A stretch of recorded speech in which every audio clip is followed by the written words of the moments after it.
All right, well, it is 8:30 and we will be respectful of everybody's time and we have quorum, so we'll call the meeting to order. At this time, do we have any self-identification of members that might have any potential conflict of interest? All right, hearing none, we will move on to the approval of the minutes, October 13th, 2020. Do we have a motion to approve those minutes? I'll make the motion. This is Dave. Thank you, Dave. A second?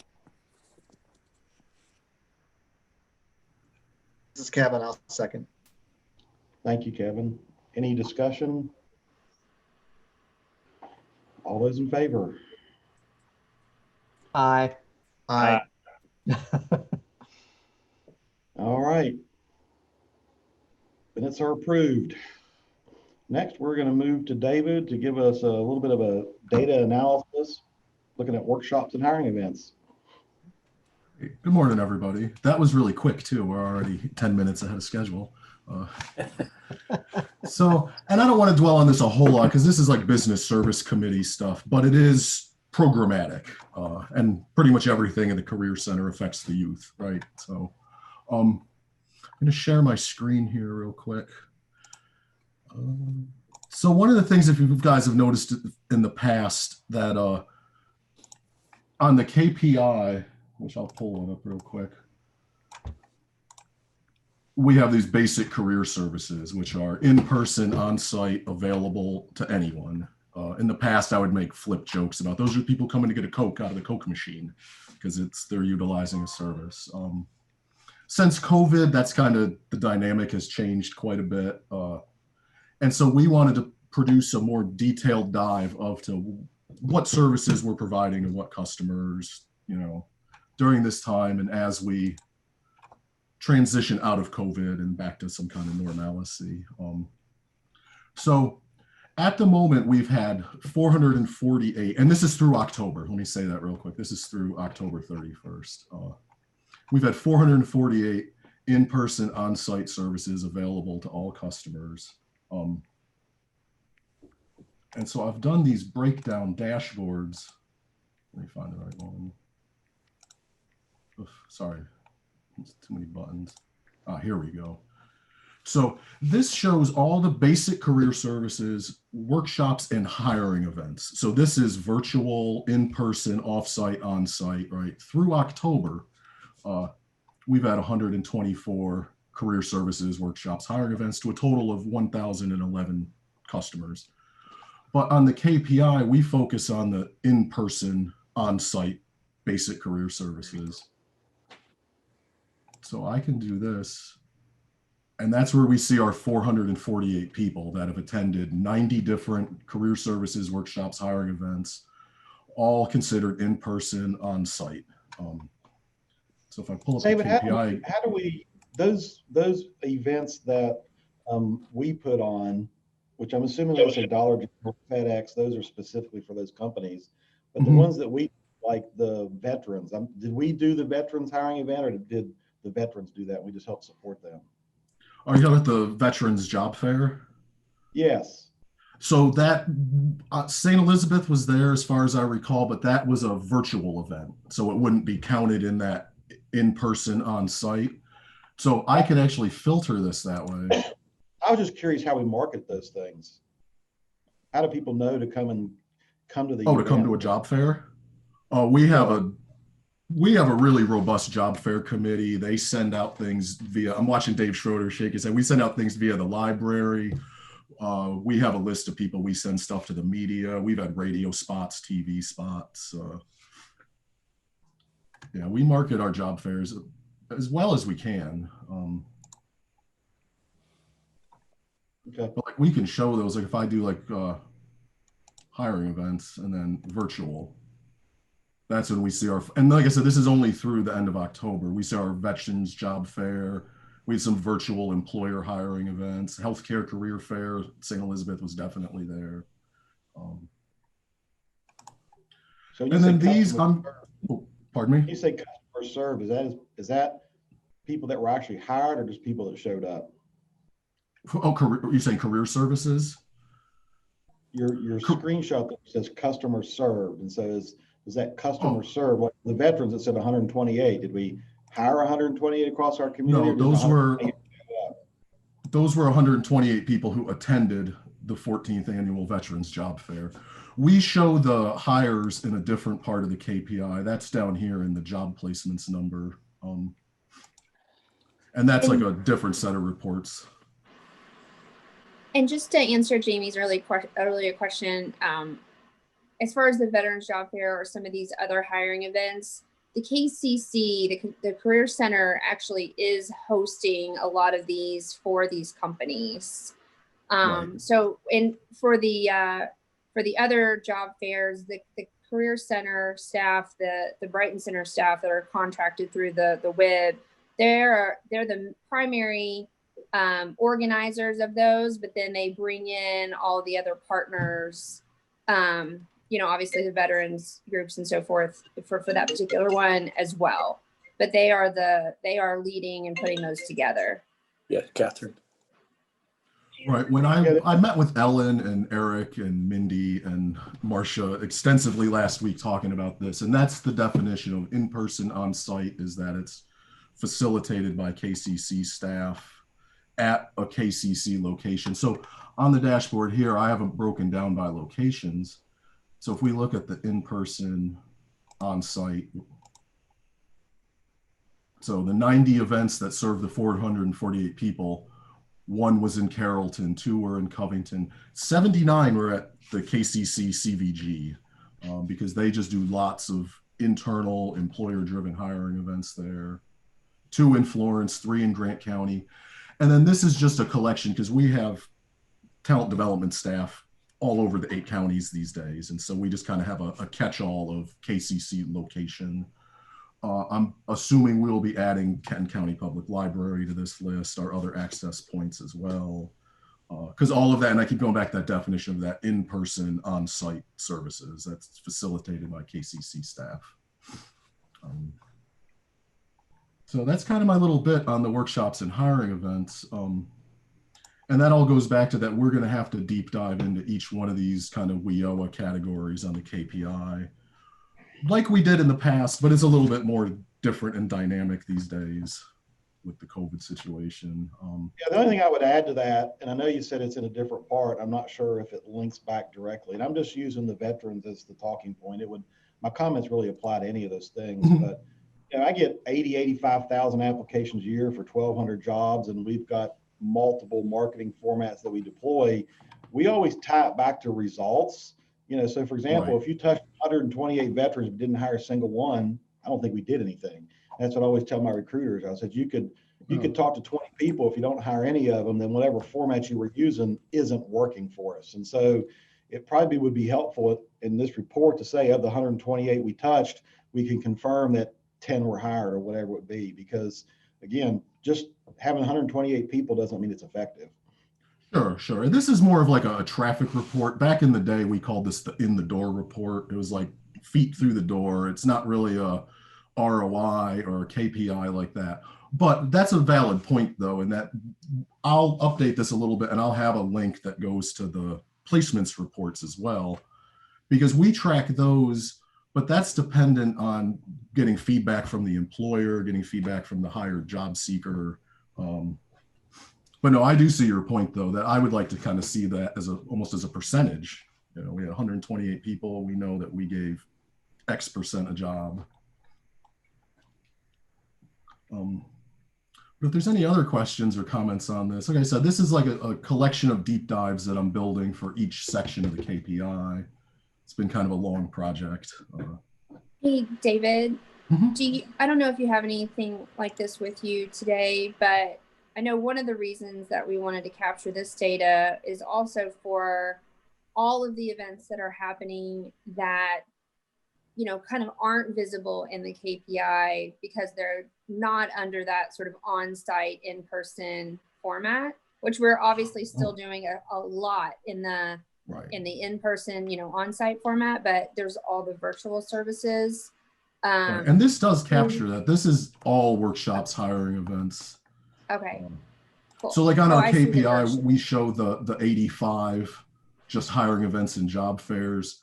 And this was something I didn't really understand until Ellen and Eric explained it to me, but workshops are a big part of what we do, but they're tracked differently because they're tied to the job seeker more than the employer. And I'm going to use that word. So those are more of a key suite issue than a KIBES issue. Mm-hmm.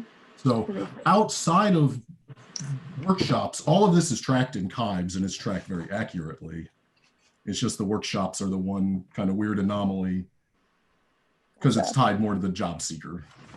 Well, and David, you do a good job of providing the board a lot of data. I mean, I'm a self-professed data nerd myself. I produce about an 80-page human capital report every month for our system on a whole slew of stuff. But I don't know what you're planning on doing, Tara, but the one thing that I do and I've done for a long time is take that data, then apply it to our strategic planning process. So I don't know how we're linking all this work that David's doing to then drive our strategic planning process, and having at least a certain part of the process data-driven versus, more subjective strategic planning. So just a thought when you get to the strategic planning. I know you're working on that. Yes. Yeah, absolutely. Absolutely. And that's something that I also think that it's important for some board input on as well, in terms of, we have a lot, and I'm going to talk about it in my director's report at the end of the meeting, but how do we make sure, first of all, that we're using this data to make sure which types of events are attracting the most job seekers and are the most effective of getting those job placements, but also those people that are not in the labor force at the moment. There's a couple different directions we could go with trying to really target some of those people. And so I'm looking forward to having the board, engage on that conversation as well. So, but definitely, yeah, it's got to be data driven. Totally agree. And I agree with that in the sense that I build these dashboards all day long, but I don't know who looks at them. I like to make useful tools. So. And then I won't go into it too deep. Pardon me? Just one comment with the job fairs. I know some that I've done in the past and participated in. We asked employers to offer or to have an idea of an offer on site. So then when they are leaving at the end of the night, they can say, we're preparing this many offers, just to give you a general idea from each employer, how many of those people could potentially move to the next step. Sometimes it's easier to capture that information right then than to try to chase it down later. Yes. And we've done that in the past at job fairs with our employer surveys. Mm-hmm. Hey, David, there was Katrina had a question in the chat. Can you go back to the KPI, to the job placement numbers at the bottom, please? There we go. So the 326 is this year, correct? Through October, yes, July through October. Right, so July through October. They're crunching, we're doing November's numbers as we speak. Yeah. Okay. David, I'd just like to say this is a really great job, and I love the way everything's integrated, and then you can kind of bounce back and forth by making, fairly easy clicks to get the information that you need. It's I know that's a lot of work, so thank you. Oh, thank you. Thank you.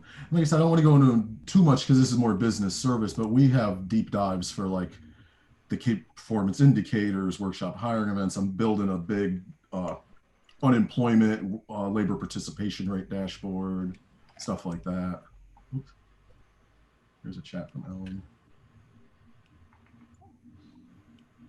Yeah, that's Ellen said the same thing, that we asked for feedback from employers, job placements not tied to hiring events. Yeah. There's a lot of stuff going on at CVG. I think we're going to see a bunch of numbers come out for November, December. All right. Any other questions for David?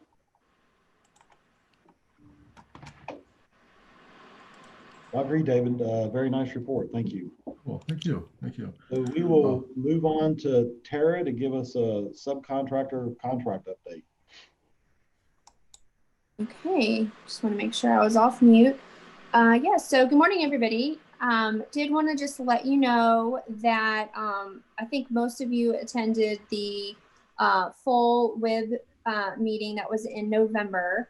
But at that meeting, the full board did vote to go along with this committee's recommendation to have a new contract with our current subcontractor, Brighton Center, starting in January. So that contract term, just as a reminder, will initially be from January to July.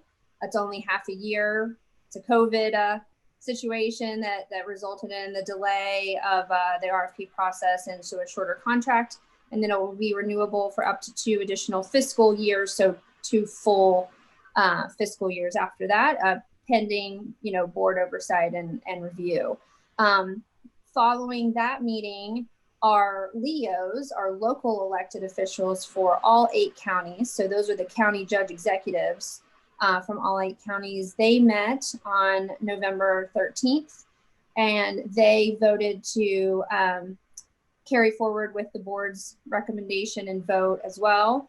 So we are now in the phase of the staff working on updating that contract and getting that all signed. One of the things that I have learned through this process is that we actually will be waiting on some of this contract period's final numbers before we're able to put the final dollar amount into the new contract. So we anticipate having that signed probably like the second week of January. But we're getting all of the, the contract was a few years old. So getting it updated with the latest and greatest and all, language about how we interact with our friends in Frankfurt, right? Had to add in some references to new department names, new references about, how audit rules are required. Some of those boilerplate things just needed an update and a refresh. But we are looking through literally line by line as a staff and just making sure that the contract reflects everything that it needs to regarding operations, and making sure it fully reflects what was in the RFP that the board put forward. So we anticipate that it seems like that's going very well, and really just waiting for those final financial numbers to come through so that we're able to finalize. But I'd be happy to take any questions if anybody has any questions or concerns about that.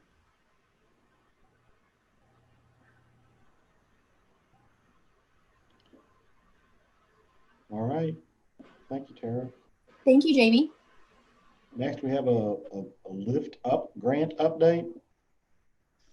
Yes, the Lift Up grant is in collaboration with St. Elizabeth Hospital, as well as other community partners, Life Learning Center, Brighton Center, NKU's involved. Our major role will be to help connect the grant recipients or the grant participants with employers. So the target group for this grant is people in recovery. So we have a few public events scheduled that will help inform the business community and the community in general. The first one's January 13th if you want to attend. It is a Chamber of Commerce event, and this will be moderated by our the NKADD's Amanda Peters, who runs the Office for Drug Control Policy, or the Office of Drug Control Policy, I think. And she will be moderating that. And it is, the title of it is Proven Results of Recovery-Friendly Workplaces. It will be a panel discussion, and I think everybody would benefit from attending that. The second event that we will have, we're actually hosting it, Partner for Success, which Tara runs, is going to join my youth response team. The working title that we're using is Recovery in the Workplace, and it'll be a follow-up to that kickoff discussion. So this actually, it's going to be a fairly large grant. It's 5 years long. There's the goal to serve 350 participants per year. And we will be updating as we go along. We won't start serving participants until approximately March, I think, but we're in the startup stages now. And we're getting ready to sign an MOU. So more to come on that.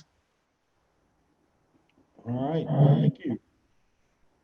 Sounds like a great program. Yes, we're All excited. right. So the next thing on our agenda is a Brighton Center update. Ellen? Yes, thank you. David, if you have that PowerPoint, it'd be great. Just have a, awesome. Can everybody hear me okay? I feel like my sound was a little off there for a second. Awesome.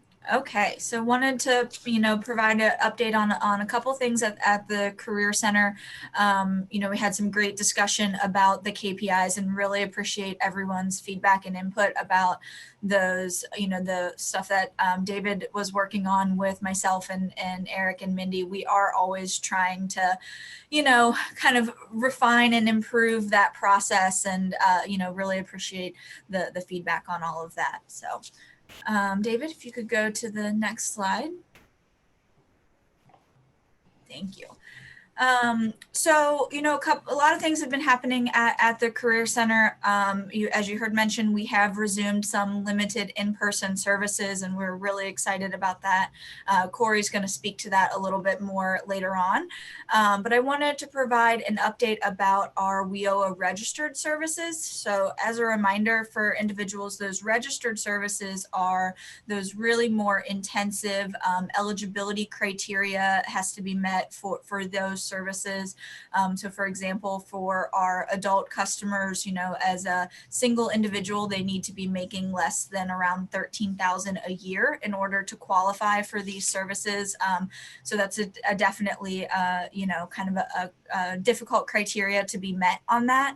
And then also looking at our youth and our dislocated workers, those individuals who are receiving unemployment to qualify for that with some, some eligibility criteria. So we have seen an uptick in our registrations and referrals in the last 2 months for those more intensive services.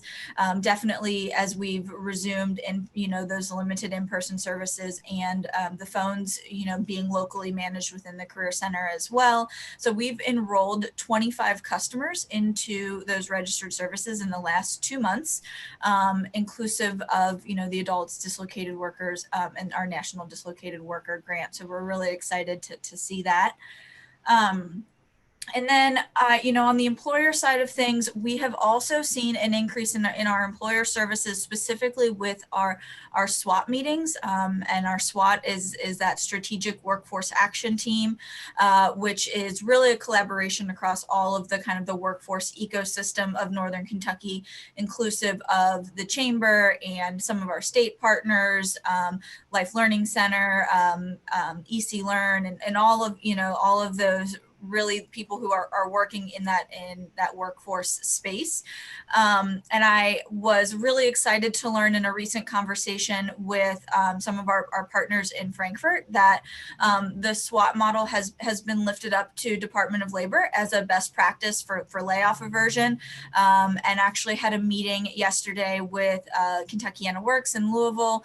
And they were wanting to learn from us about that process and really that collaboration of bringing all of those partners along around the table to provide that kind of no wrong door process for our employers. So really excited to see that is increasing, and that seems, some good news to share. And Tony just talked a little bit about the SAMHSA Lift Up grant. I wanted to provide a little bit more information about Brighton Center's role in this process. So as she said, this grant is really focusing on increasing employment services for customers with substance use disorder. We will be actively in January looking to hire a talent development specialist that will be solely focus on working with those customers in with substance use disorder to help them connect within this program, working with all of our partners, obviously great. So grateful to St. Elizabeth for being a part of this, and excited to work with all the partners involved, and really lift that up. So we will be, our kind of portion in that is actually hiring a position that will work with these, with this grant and focus on those customers, as well as a part-time business service representative who will be working with the employers and really supporting and helping with Tony and the work that the WIB is doing on the employer side. Hey, Ellen, who's been your contact at St. Elizabeth for that? So we have a couple different contacts. Amy Brown was our initial contact, but Bonnie Hedrick is the person that we will be mostly working with moving forward. Thanks. As well as Emily Brinkman. Oh, yes. Thank you. Thank you. And then lastly, on this slide, we talked a lot about the job fairs and hiring events earlier this morning. So we did have our last of our 4 signature job fairs this year. And that was held on November 18th. That was held virtually via Zoom. We really focused on kind of a smaller event this time to, really highlight some key local employers. So we had 10 local manufacturers and 31 attendees, and big thank you to our partners in this event. Gateway Community Technical College and Navigo really helped us with putting this event on and getting some of the local students to attend as well. So David, if you want to go to the next slide. Awesome, thank you. And so this, I wanted to provide a little update on the City Futures or Jobs Plus grant, as otherwise known. So this is a grant where we're providing workforce services and in place space in the City Heights community. And so a couple successes that we've seen recently, 2 customers who were dual enrolled with CET and City Futures, both graduated from Center for Employment Training and were hired on full-time by their externship sites.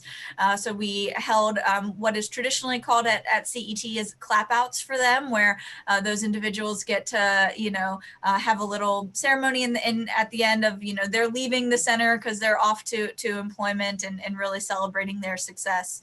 And then we also had one additional customer who is dual enrolled in CET and City Futures that has accepted a fellowship with St. Elizabeth, and she was just one of 16 people who were selected for this fellowship this year, which is really exciting, and we're really proud of her work. City Futures has maintained in-person services since June. So they have been in the office. This has been accomplished, of course, with strict adhering to the healthy at work protocols and social distancing, masks, temperature checks, all of those things. But we were excited to be able to continue to provide those services on site since June. And then a couple things coming up is that on December 16th, City Futures will be hosting their end of year celebration via Facebook Live. So really leaning into those virtual events to celebrate 11 customers within the program who have really made some great progress on their goals in 2020 and really lift up some positivity for 2020 in this end of year celebration. So City Futures does have a Facebook page and an Instagram. If you're on social media, please feel free to follow them and join us for that Facebook Live celebration. And then lastly, in light of all the changes to service models and all of the, protocols that have been put in with social distancing and healthy at work, City Futures has really been engaged in some intensive outreach. So and on October 8th, we did an outreach blitz where we had 8 of our Brighton Center staff, inclusive of Kentucky Career Center staff, that went around to all 366 units in City Heights, knocked on doors, delivered resource packets, talked to the customers outside, really, let it be known that we're still here and still available for all of those services. And so really saw some great results from that of people who, later that day came to the office and were inquiring about the work that we can help them with. So definitely a successful outreach blitz there. And then also at the end of October, hosted, kind of a trick or treat resource fair for the community, something, where the children could dress up and have fun, go trick or treating, while their parents were able to collect information about the resources that were available to them. So held a little resource fair in that on for Halloween, which was also very successful. So, and I think that is it for my update. And it is Corey's turn. Thanks, Ellen. Good morning, everyone. If you wouldn't mind to go to my only slide, David. But before I get into talking about the November numbers, I wanted to mention that, as David alluded to earlier, really excited that the full Northern Kentucky Workforce Investment Board approved the certification of Kenton County Public Libraries an access point. And so we officially have 6 locations now, and others are in the works as well. As a matter of fact, we have a site visit at our Career Center in Carrollton later this afternoon. But I just wanted to thank Dave Schroeder, Natalie Rupert, everyone who's been involved in that process for their support. I'm really excited about what the future holds for that. And we are excited in return. Thanks, Dave. So to get to the numbers a little bit, so again, as David shared earlier, from July through the end of October, we served, I believe it was 1,011 individuals. Just in the month of November alone, we served over 1,600, actually over 1,700 individuals in the month of November alone. So, in large part, that's because we are the only region in the state of Kentucky who's elected to restore in-person services, albeit on a limited basis because of the restrictions imposed by COVID. But we're still seeing quite a few folks and able to serve them where we otherwise may not have been able to had we not, taken the steps that we have. So I'm proud of our region for doing that. If you look, I've broken down numbers by the 4 weeks of November. I'll say right off the bat that week 2 and week 3 are going to be more normal, if you will. Week 1, we got off to a slightly slower start because it was the first week. Our phones took a half day to become operational, to get reprogrammed so that we can actually answer the calls locally before they were automatically being routed to the state helpline, unemployment helpline. So as you can see, the orange bars are the total number of served. That is inclusive of phone calls and walk-ups. I do want to mention that the number, again, that David shared, that 1,011, does not include phone calls. So full transparency. These numbers do include phone calls, but I believe it's a good way for us to get connected with job seekers here locally. And we were able to do that for the first time, really starting on November 2nd. So orange bars are total for that particular week. If you add all the orange bars up, that equals 1,658. This does not include our other area centers. So this is only inclusive of Covington and Florence. Both Covington and Florence, as a reminder, restored in-person services at the beginning of November.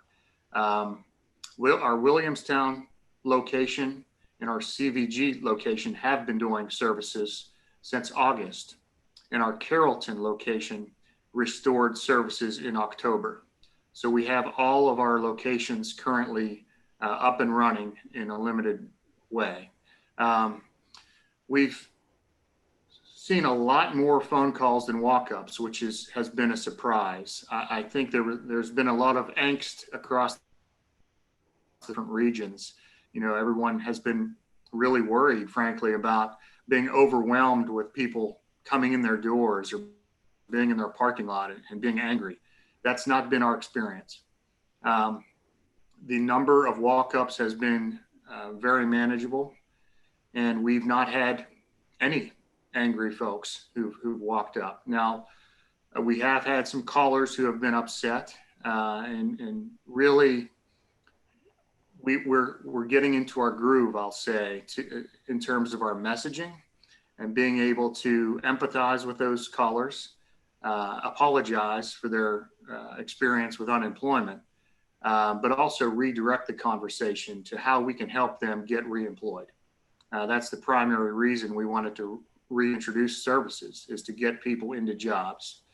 We know our employers are hiring in large numbers, and there are many folks who are still unemployed out there, so we want to get them connected. So one of the highlights, I think, of this data is, although the bar is small in each week, if you look at the blue bar, collectively we've seen 160 job seekers during the month of November, and that's impactful, because I'm confident, as I said, that we very likely would not have been able to engage with these individuals had we not been answering the phone locally and accepting walk-ups.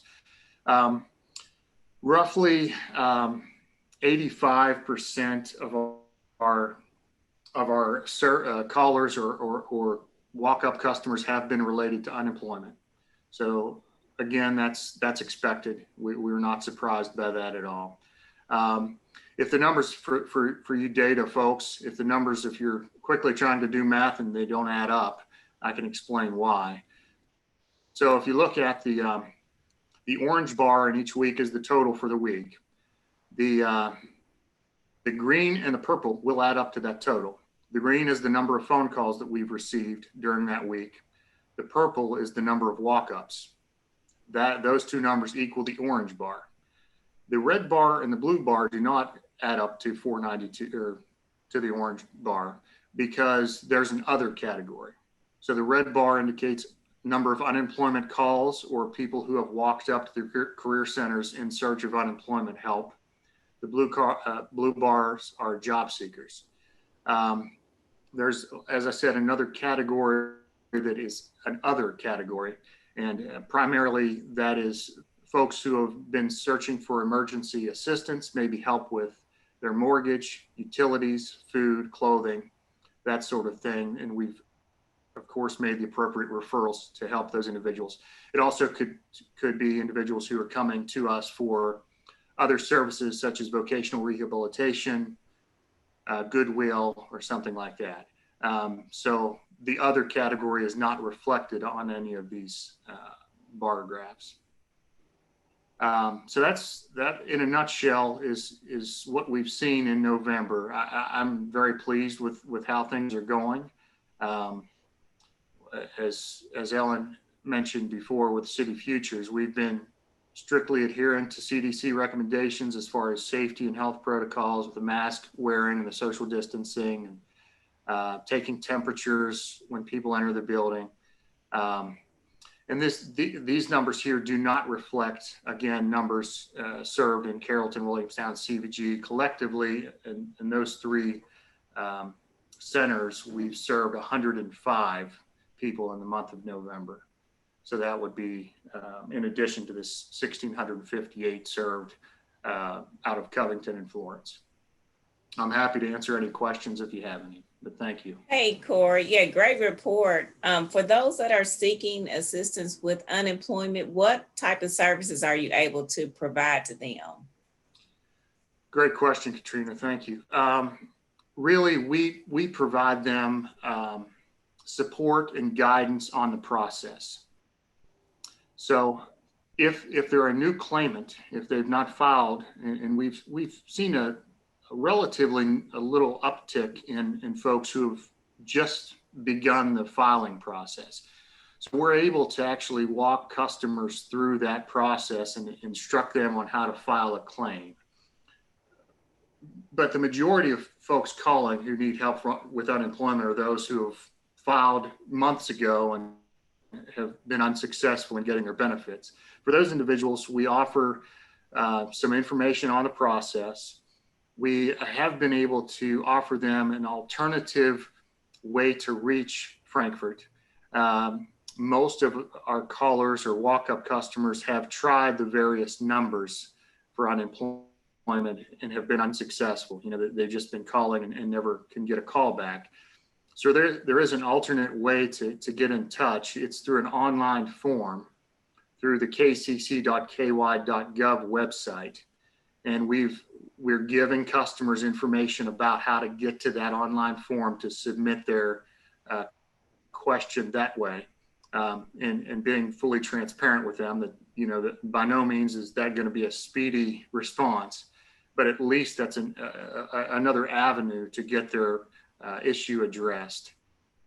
And it's really just, you know, it's been an evolution over the past month in how to have these conversations. It's empathizing, apologizing with the individual, giving them information about the process and an alternative way to reach Frankfurt about their unemployment, and then trying to redirect the conversation to how we can help them as a local career center. How can we get them connected to a job if they're not already connected?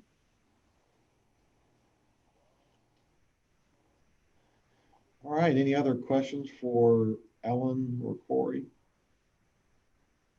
I will share, some of you all had asked about the December 16th event with City Futures, and Ellen did post in the chat the link to that. So if anybody's interested, the link is in the chat right now. Thanks, Ellen. All right, we will move on to Liberty then.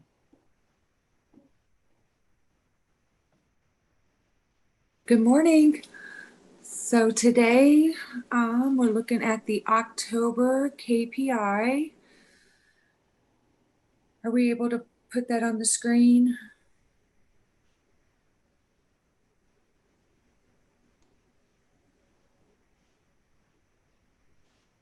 While they're looking for it, I do want to put a disclaimer that the October KPI has not gone through the executive committee just yet, but I wanted to present it because we have our October allocations in, so we have some final numbers to present today.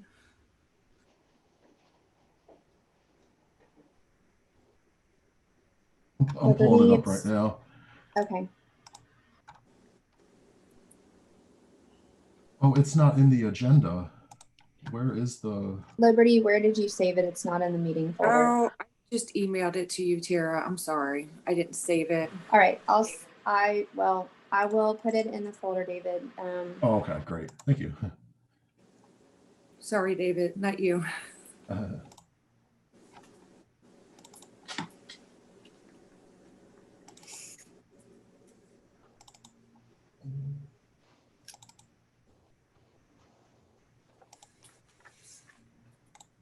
Oh, I think SharePoint's taking a minute.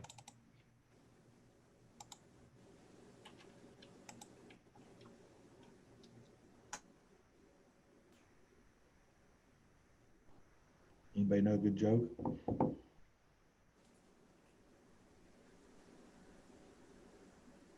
Liberty, if you want to start talking about some highlights, this is going to take just a second.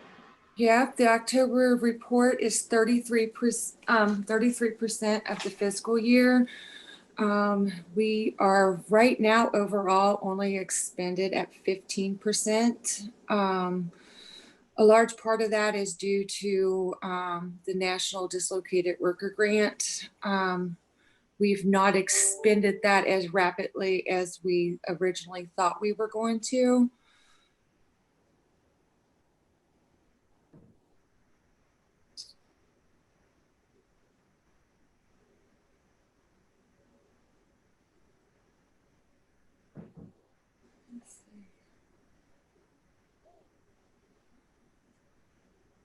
There we go. Okay. So can everybody see that now? Yeah. Okay. Yep.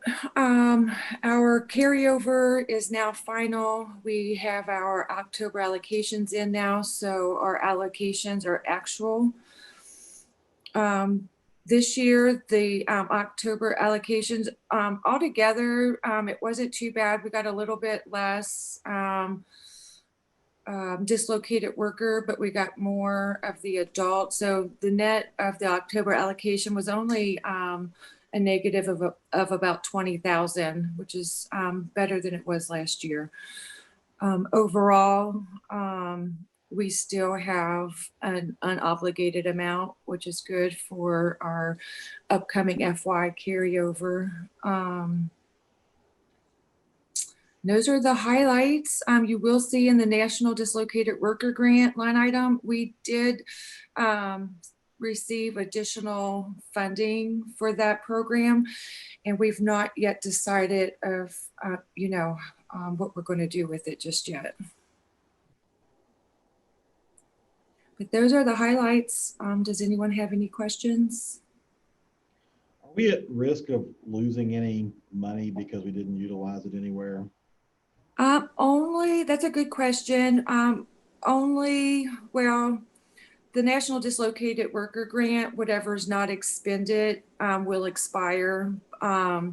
So the first allocation we received, the 787,000, that money will expire on June 30 and it will not carry over. But the new allocation, the 413,745, that money is good until June of 22. So we have a whole year to spend that. The other money that will expire, from my understanding at this point in time, is the work experience for the youth. They did extend those dollars from our previous grant, but I don't know that they're going to do that again.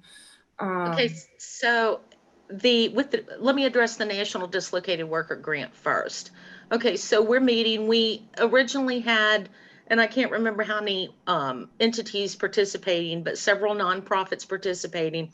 They didn't hire quite as many, the individual entities, as they had anticipated that they needed. So we were a little slow on the uptake there, but we have been meeting, putting together a plan to involve additional entities, get more people hired. So we're hoping to spend that money. As far as the work experience, we've also got a couple of cohorts in the works for after the first of the year. So hopefully the expenditures there will be increased too. So just an update on that. Yeah, and we did have a few of the partner agencies drop out for the National Dislocated Worker Grant. We had 4. So currently we only have 4 agencies. And like Tony said, they're not hiring at the rate as we originally anticipated. Well, just to be clear, we had 1 drop out. The others just have not hired yet. Oh, okay. Thank you. Yeah, I mean, this is really a staff function, but I would hate for us to A, lose any money, period, or B, get 30 to 60 days out from losing money and have to have special call meetings because we're 30 to 60 days out from losing money. So I hope we can make sure we don't get in those situations. We can update again in February when we meet, but we hopefully will have a plan in place and we'll have spent quite a bit of additional money by then. Thanks. Well, Tara, All right. Bring us home. So I've got like 45 minutes, right? Just kidding. Just because we are efficient doesn't give the last person more time. I know, Jamie, I'm just joking with you. No, this actually will be relatively brief. I just did want to just make a couple of highlights for everybody today. I did want to let you know just a couple of additional thoughts about from me on the National Dislocated Worker Grant. So the additional funding, we actually just found out about that, I believe it was last week, on the exact amount of that. And those funds will actually go through March of 2022. And so the first round through 21 and then next through 22. And so we really are spending, this week and next reviewing the successes and opportunities so far and really seeking a few different things with how we deploy those funds. the additional funds. So first of all, we obviously want to make sure that we are reaching a sufficient number of job seekers for whom this might be a good fit. Keep in mind, these are temporary subsidized jobs, so they're not for everyone. And right now, the job market in Northern Kentucky, I mean, many of your companies are hiring, right? And so if someone can get a full-time, more permanent position, we know that they might be interested in doing that. But we also know that we have a number of community members for whom they are struggling to find that next position. And this does come with the wraparound supports that the Career Center offers in terms of having a case manager, having a little bit more help with everything from transportation to different things. So we're working on that. The other thing is we're really seeking ways to better extend these opportunities into our rural communities. When we put the call out for these positions to partners, it was pretty quick turnaround the first time. We didn't have a lot of takers, well, really like no takers from some of our rural communities. And we're going to take, not a long time, but a little bit of extra time to really be intentional about spreading out those opportunities into our more rural areas with these extended funds. The other thing that we're looking at is, we're hearing a little bit of mixed messaging in terms of the community and workforce in general with the need for training. And that's why, at the last WIB meeting, I wanted to have everybody kind of weigh in on what are your needs? Are you needing just people? Are you needing people with specific skills?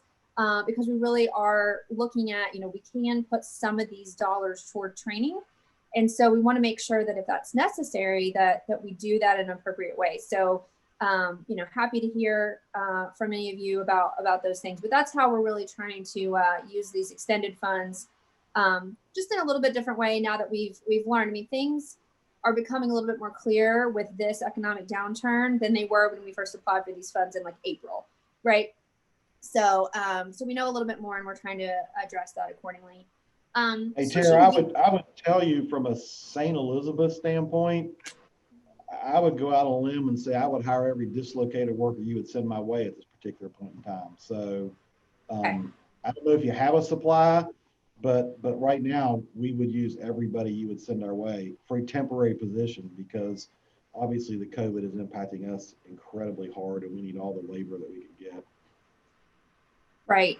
That really, and Jamie, that's really good to hear. We should probably talk offline about that, because I'd be interested to brainstorm with you. I will be honest, finding those dislocated workers has really been a huge challenge. Oh, and I meant to say, I had a really great conversation with Amanda Greenwell with United Way of Greater Cincinnati. She's the head of the Northern Kentucky office, and we are going to work with her to get the word out amongst just new folks that we maybe weren't able to reach before. So I'm really excited about tapping into her network and hopefully, reaching more people that for whom these jobs might be a good fit. So so stay tuned on that. Yeah, this has been our issue. We've got some of those slides, just finding the people. I think we've interviewed, 6 or 7 different people, and they just haven't fit the category. So it's really finding the exact fit to fit the qualifications. It's a difficult process. For sure. I think with this unique situation with the economy, with the schools, having such an unpredictable schedule as a parent myself, I know that is really hard. Not to mention the health aspects of if people have issues where they're taking care of somebody, or they just have needs that they can't be in certain environments. I think it's added a component that maybe again in April, I think we were all imagining like, oh, we'll be kind of out of this thing, and it's become clear that finding dislocated workers has been very, very challenging. But definitely I think the Career Center team is doing a great job with outreach, but again, we're just going to be trying to be creative and finding people in new places. One of the groups that Amanda Greenwell works very closely with is the family resource centers at all the local schools. And so she's going to forward, or has maybe already forwarded, the flyer to all of them to help them kind of be able to be armed with information about not only the Career Center, but also, these opportunities. So, we're just going to keep at it for sure and keep trying to find people. Just switching gears quickly. I said this at the beginning, but only like 2 of you were on the call. We were happy to be able to partner with the city of Covington's, I think it's Covington Connect might be the name of their project, but it's a way to extend Wi-Fi for the public. And so I think Corey gave an update a while back that the Covington Career Center location was selected for that. And I just got a call this morning that like it might be turned on maybe as soon as today, it sounds like. So definitely very soon. So happy about that. Again, not the silver bullet, but it is nice, maybe for people to just have additional ways to access Wi-Fi. We know that can be really challenging when people are applying for jobs. So as many locations as there can be. And, luckily for us, we have an amazing public library system. And as Dave said earlier, a lot of the libraries have Wi-Fi, as well. But certainly for all the people that need it, we probably need, as many locations as we can get. So then I wanted to just let you know to be expecting something in your inbox. Last month, we were able to share our WIOA annual report that we turned into the state that Ellen put together and her team put together. Happy to say that this month we will be sharing a 2019-2020 Area Development District Workforce Annual Report that really goes in depth about all of the workforce efforts that we have, all the programming. So not just Workforce Investment Board, but our Employment Connections, City Futures programming, as well as some of the grants that we've had, some of the outreach that we've been able to do. We've had 8 different outreach events or that we've either participated in or sponsored this year. So it just kind of gives an update about that. So look for that in your inbox here in the next few days. And please, of course, let me know if you have any ideas or questions after you read. I'm sure you're going to read every word. So just let us know if you have any questions. And then finally, and Jamie, you alluded to this earlier, we are working on our planning process. So I am not going to go into every single detail, but I did want to give you all an update about that. All of the WIBs are required on an every 4-year basis to update what they call our local plan. We've been referring to it as the strategic plan because, of course, we want to be strategic. But this is, from the state standpoint, really a little bit more of a comprehensive plan in terms of the depth in which, that it goes into and the things that are provided. And this is definitely a team effort amongst staff and board in order to get this done. There's 5 sections. So we look into an overall economic and workforce analysis. So of course, we'll be leaning hard on David to provide some of that data. Happy to report our regional plan where we get in combination with other workforce development areas. So the Bluegrass region, the Louisville region is not totally involved, but they're technically part of our region, and the Lincoln Trail region. So kind of that whole golden triangle, if you will, is really part of one region according to the regional plan. That was just done in 2019. So we have a really great and not too old framework. Of course, COVID kind of turns everything on its end, but certainly some relatively recent data that we're going to be able to look at in terms of our economic and workforce analysis. Then we go into strategic vision and goals. That's something, of course, that the board is going to want to look at and update, and we will provide a framework and process for you all to do that, actually probably starting at the January meeting. The next is looking at alignment of local and regional area partnerships and investment strategies. The WIB staff, the KCC staff are and many of you are very involved in the entire workforce ecosystem. Everything from, what Learning Grove and the Education Council are doing to, things that are happening in terms of best practice that Brighton Center leads sort of on their own. There's just a lot of work going on. I think the goal of this part is just to capture it, right? So it's more of a staff making sure that we're explaining that ecosystem in the right way. Program design and evaluation is another area that I think the board will really want to weigh in on some of the focus areas that you really want to tackle in the next 4 years. And then we have the compliance, performance, and administration piece, which is really just making sure, again, that all of the monitoring and fiscal policy of the board is really as we want it to be. So, you know, this is already ongoing. Another example of something that's already happening is that tomorrow, the Business Services Committee is meeting to start a very in-depth conversation about career pathways and how both the Kentucky Department of Education, so basically high school classes in career and technical education, students can take these classes and get industry certifications that they graduate and walk away with. I mean, anything from a certification that they're in Photoshop and they're great at it, or maybe it's welding, or maybe it's a nursing skill. There's so many different pathways. So the Business Services Committee, and led by Dave Fleischer, is diving in. If anybody wants to come, we would love to have you. It's just the beginning of that conversation, but it ties in perfectly with the timing of this planning process.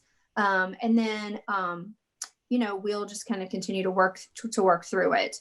Does anybody have any questions about that? And I did want to say the executive committee has asked for us to recruit a few additional board members to be kind of the sounding board for the strategic planning process. So my action item for you all is that if you are interested at all in being a part of it, we'll make it as painless as possible, but we would love to have you engaged. So if somebody wants to let me know, you can send me a message or an email or say so right now, whatever you like.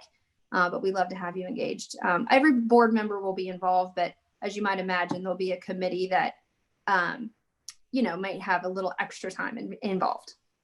And Jamie, that is my final note, unless someone has any questions for me. Thank you to Dave and Shannon. But the more the merrier. Hey, appreciate it. Good report, Tara. Any further questions for Tara? Any other topics that any committee member wants to bring up?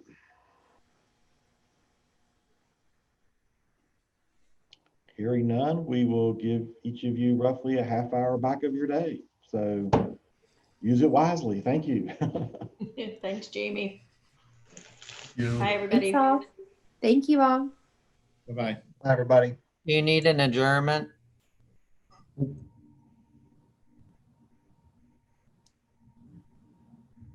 We probably did, but Jamie's gone. Anybody want to make a quick motion to adjourn? I'll make a We don't motion. have, you know what? We don't have quorum. We don't have quorum now, Dave. Okay. We'll just have to let it go. Yeah. Thanks all. Hey, It'll be fine. it'll We'll be okay. fudge it. Yeah.